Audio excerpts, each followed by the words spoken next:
Seventh day school અંગે મોટા સમાચાર સામે આવી રહ્યા છે। 7 ડે સ્કૂલ રાજ્ય સરકાર હસ્તક લેવામાં આવી છે। અમદાવાદ ડીઈઓની વહીવટદાર તરીકે નિમણૂક કરાઈ। વર્તમાન વિદ્યાર્થીઓ માટે રાહતના સમાચાર છે।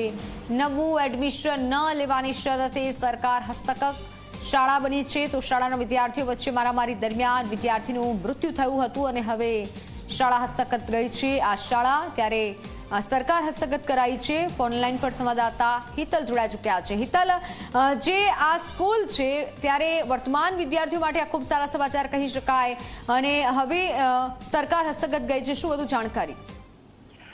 જી ચોક્કસ એવું કહી શકાય કે 7 ડે સ્કૂલના જે 10,000થી વધુ વિદ્યાર્થીઓ ભણે છે એ વિદ્યાર્થીઓના ભવિષ્યને ધ્યાનમાં રાખીને રાજ્ય સરકારે આ નિર્ણય લીધો છે અને 7 ડે સ્કૂલ છે એ રાજ્ય સરકાર હસ્તક લેવાનો નિર્ણય લેવાયો છે। સ્વાભાવિક છે કે તેનું સંચાલન જે છે એ અમદાવાદ જિલ્લા શિક્ષણાધિકારી દ્વારા હવે કરવામાં આવશે, એ પ્રકારનો નિર્ણય લેવાયો છે।